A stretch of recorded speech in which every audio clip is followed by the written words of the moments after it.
Om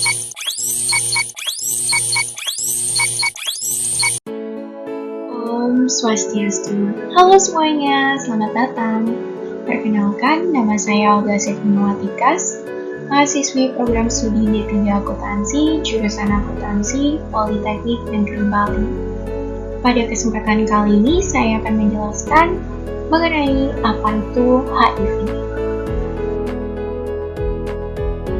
Pokok pembahasan dalam video kali ini, yang pertama, pengertian HIV dan AIDS, yang kedua cara penularan HIV, yang ketiga gejala HIV, yang keempat pencegahan HIV dan juga AIDS, yang kelima data kasus HIV dan AIDS, dan yang terakhir video penjelasan singkat mengenai HIV dan AIDS. Apa sih HIV dan AIDS? Mari kita langsung saja ke pembahasan mengenai HIV dan AIDS.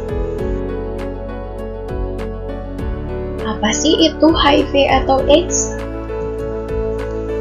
HIV atau sering disebut dengan Human Immunodeficiency Virus adalah sejenis virus yang menginfeksi sel darah putih yang menyebabkan turunnya kekebalan tubuh manusia. Penderita HIV memerlukan pengobatan dengan antiretroviral atau ARV untuk menurunkan jumlah virus HIV di dalam tubuh agar tidak masuk ke dalam stadium AIDS. Sedangkan apa sih AIDS itu? AIDS atau disebut dengan Acquired Immunodeficiency Syndrome adalah sekumpulan gejala yang timbul karena turunnya kekebalan tubuh yang disebabkan oleh infeksi HIV. Penderita AIDS membutuhkan pengobatan ARV untuk mencegah terjadinya infeksi oportunistik dengan berbagai komplikasinya. Bagaimana penularan HIV atau AIDS? HIV dapat ditularkan melalui pertukaran berbagai cairan tubuh dari individu yang terinfeksi seperti darah, air susu ibu, air mani, dan juga cairan vagina. Individu tidak dapat terinfeksi melalui kontak sehari-hari seperti berciuman, berpelukan, berjabat tangan, atau berbagi benda pribadi. HIV atau AIDS dapat ditularkan dengan beberapa cara, seperti hubungan seksual yang tidak aman dengan orang yang telah terpapar HIV, melalui transfusi darah yang tercemar HIV, penggunaan jarum suntik, tindik, tato, pisau cukur yang dapat menimbulkan luka yang sebelumnya tidak disterilkan dan digunakan bersama-sama yang telah dipakai oleh orang yang terinfeksi HIV. Cara-cara ini dapat menularkan HIV karena terjadi kontak darah. Dan yang terakhir, ada ibu hamil kepada anak yang dikandungnya. HIV juga dapat ditularkan dari seorang ibu ke anaknya selama masa kehamilan dan juga persalinan. Beberapa gejala jika seseorang telah terinfeksi HIV atau AIDS. Gejala-gejala HIV bervariasi tergantung pada tahap infeksi. Pada umumnya, penderita tidak menyadari telah terinfeksi HIV karena gejala yang muncul mirip dengan gejala penyakit flu, serta dapat hilang dan kambuh kembali. Ada beberapa gejala awal HIV, yaitu yang pertama, demam dan keringat malam, pembengkakan kelenjar getah bening, sakit tenggorokan dan umpus mulut, dan yang terakhir merasakan nyeri otot dan juga kelelahan. Fase penyakit HIV. Yang pertama adalah fase HIV. Pada fase ini, pemeriksaan tes antibodi HIV masih menunjukkan hasil negatif, walaupun virus sudah masuk ke dalam darah dengan jumlah yang banyak.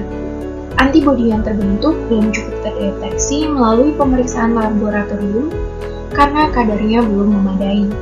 Antibodi terhadap HIV biasanya baru muncul dalam 3 sampai dengan 6 minggu hingga 12 minggu setelah infeksi primer. Fase 10 sampai dengan 15 tahun. Cepat lama waktunya seseorang yang terinfeksi HIV mengembangkan AIDS dapat bervariasi antar individu. Waktu antara mendapatkan HIV dan diagnosis AIDS biasanya antara 10 sampai dengan 15 tahun, tetapi terkadang lebih lama. Dan yang terakhir, fase AIDS. AIDS baru dapat terdiagnosa setelah kekebalan tubuh sangat berkurang dilihat dari jumlah sel T-nya. 4 stadium klinis HIV. Stadium 1 merupakan stadium tanpa gejala di mana umur infeksi antara 1 sampai dengan 6 bulan sejak terinfeksi HIV. Individu telah terpapar dan terinfeksi HIV, tetapi ciri-ciri terinfeksi belum terlihat, meskipun telah melakukan tes darah. Stadium 2 merupakan stadium penyakit ringan, di mana umur infeksi antara 2 sampai dengan 10 tahun setelah terinfeksi HIV. Pada fase kedua ini, individu telah mengalami gejala-gejala ringan seperti flu, dan pada umumnya dalam waktu 2 hingga 3 hari akan sembuh dengan sendirinya. Stadium ketiga merupakan stadium penyakit lanjut.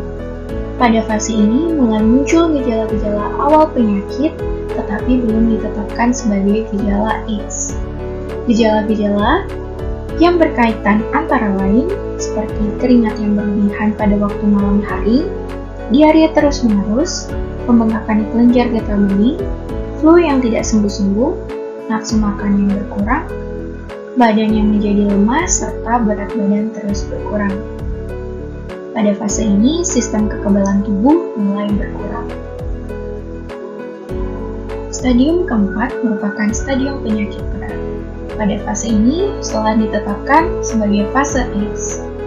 AIDS baru dapat terdiagnosa setelah kekebalan tubuh sangat berkurang, dilihat dari jumlah sel T-nya.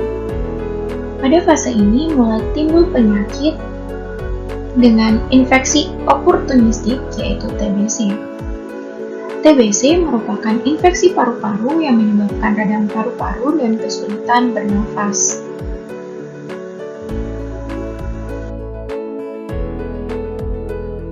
Cara pencegahan HIV atau AIDS. 5 cara untuk mencegah penularan HIV atau AIDS dikenal dengan konsep ABCDE. A atau abstinence artinya absent sex atau tidak melakukan hubungan seks bagi yang belum menikah. B atau be faithful artinya bersikap sering setia kepada satu pasangan seks serta tidak berganti-ganti pasangan. C atau kondom artinya cegah penularan HIV melalui hubungan seksual dengan menggunakan kondom.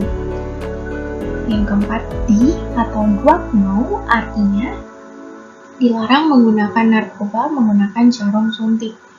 Dan yang terakhir, E atau education artinya pemberian edukasi dan informasi yang benar mengenai HIV, cara penularan, pencegahan, dan juga pengobatannya. Data HIV atau AIDS di dunia. Pada gambar terlihat bahwa populasi terinfeksi HIV terbesar di dunia adalah di benua Afrika dengan jumlah 25,7 juta orang.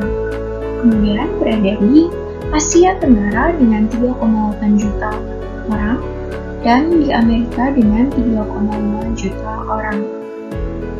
Tingginya populasi orang terinfeksi HIV di Asia Tenggara mengharuskan Indonesia untuk lebih waspada terhadap penyebaran dan penularan virus HIV.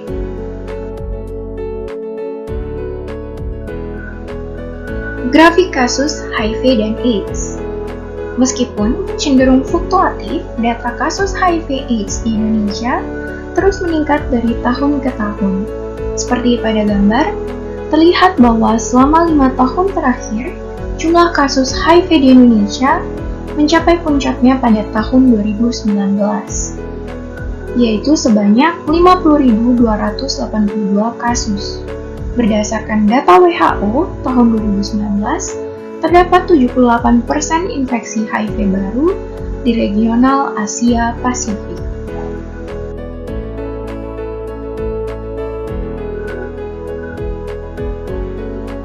Berikut merupakan 5 provinsi dengan kasus positif HIV atau AIDS terbanyak di Indonesia. Yang pertama ada Papua dengan 23.269 kasus.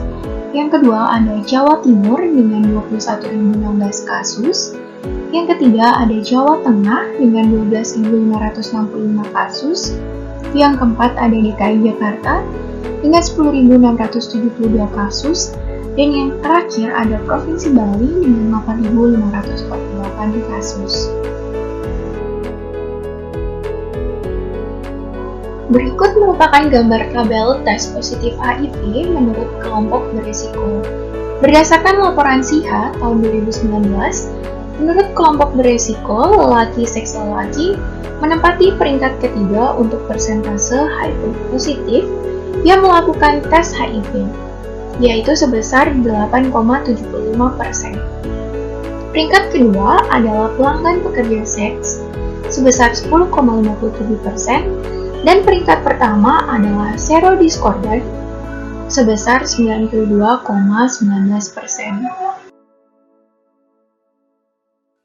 Kita sudah sering mendengar tentang HIV/AIDS, penyakit yang menular lewat hubungan seksual, kontak dengan cairan tubuh, kontak darah, dan ASI ini menjadi ketakutan sendiri dalam masyarakat sehingga orang dengan HIV seringkali dijauhi dan direndahkan. Terdapat stigma tertentu di mana seseorang yang terdiagnosis HIV sama saja dengan divonis mati. Tetapi, apakah benar demikian?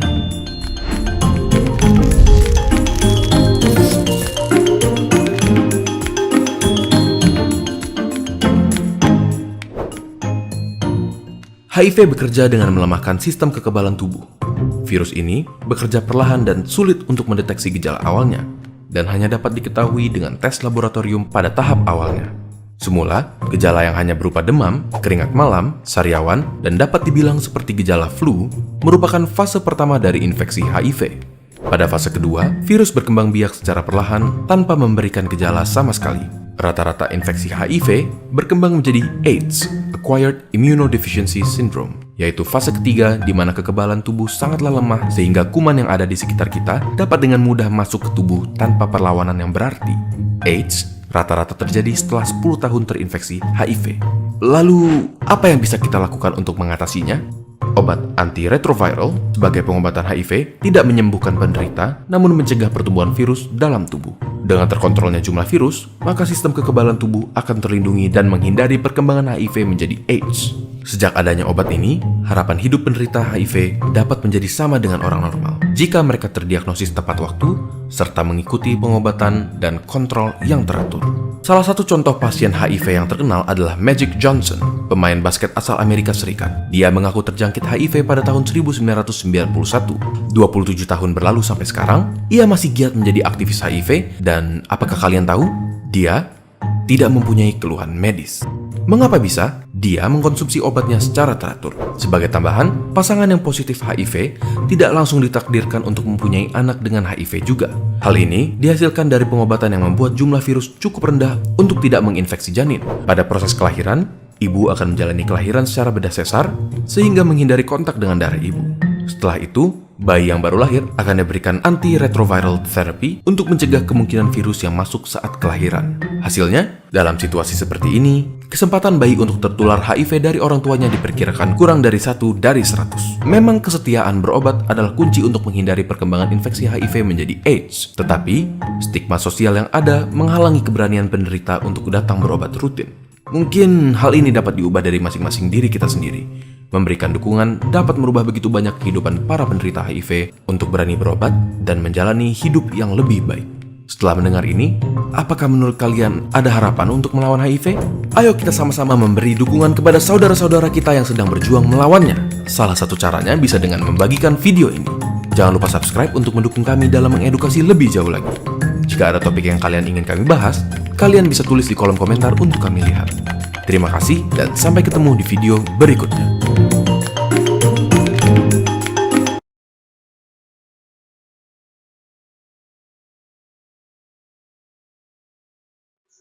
Terima kasih telah